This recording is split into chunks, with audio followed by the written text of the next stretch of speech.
Karibu Alama Studio, simulizi zenye hisia, mafunzo na msisimko. Tuanze.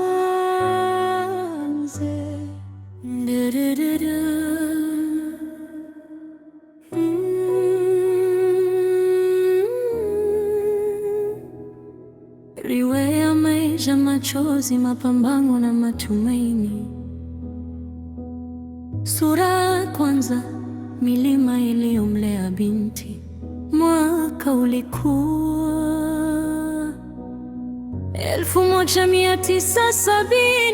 1977. Asubuhi ya mapema, ukungu mzito ulikuwa umetanda juu ya milima mirefu ya Kibogwa, kijiji kidogo kilichojificha katikati ya mandhari ya kijani ya Morogoro. Jua lilikuwa bado halijapenya kabisa, lakini milio ya jogoo ilianza kutangaza mwanzo wa siku nyingine ya kazi. Kijiji hicho hakikujua umeme, hakikujua barabara za lami. Nyumba nyingi zilijengwa kwa udongo, fito na makuti. Mvua ziliponyesha, njia zilijaa tope, na jua lilipowaka, udongo ulipasuka vipande mipande. Hapo ndipo waliishi Mzee Nasoro, mkulima wa kawaida aliyejitafutia riziki kwa jembe na nguvu za mikono yake. Mkeweke Wanyalanga alikuwa mwanamke mwenye moyo wa chuma. Alikuwa amebeba miaka mingi ya uchovu mabegani, lakini hakuwahi kulalamika. Kila alfajiri alikuwa wa kwanza kuamka na wa mwisho kulala. Aliamini kwamba familia ilisimama kwa kazi, sio kwa maneno. Walibarikiwa kupata watoto 7: Abedi, Jonasi, Jerry, Agnes, ambaye kila mtu alimwita Biti Maela, William, Michael, na mwisho kabisa Pauleta. Katika nyumba hiyo, wavulana walipewa nafasi ya kwenda shule kadiri uwezo ulivyoruhusu, lakini kwa wasichana maisha yalikuwa tofauti. Hakukuwa na madaftari, hakukuwa na kalamu wala ndoto za darasani. Biti Maenda hakuwahi hata kukanyanga darasa la kwanza.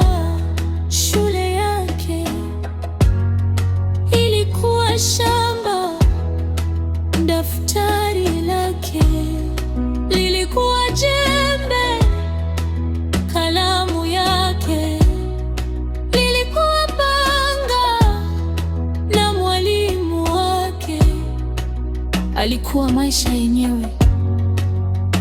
Akiwa bado mdogo,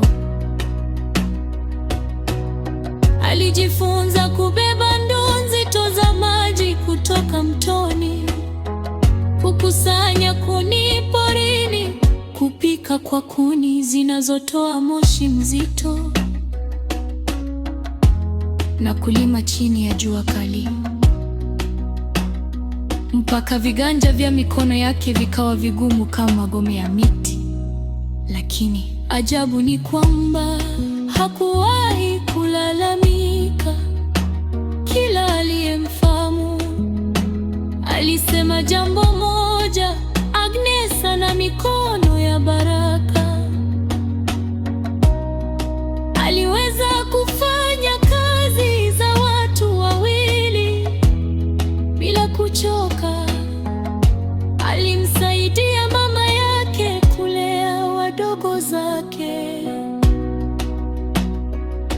akafua nguo,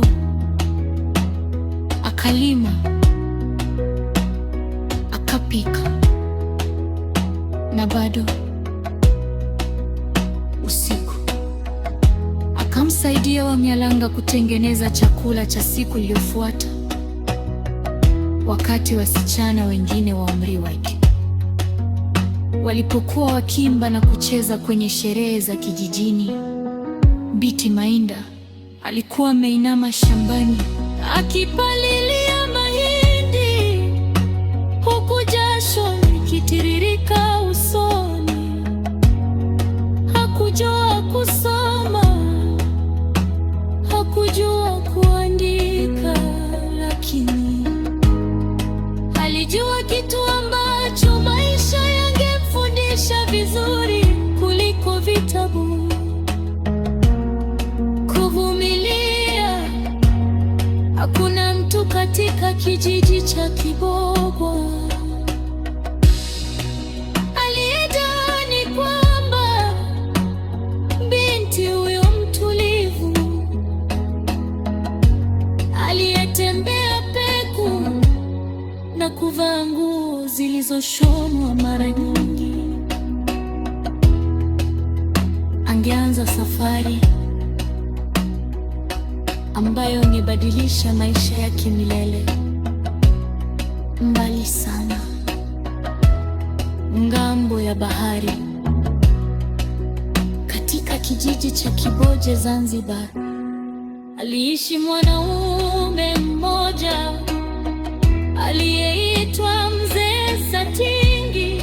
Hakuwahi kukutana na Binti Mainda, hakujua hata sura yake, lakini hatima ilifuata.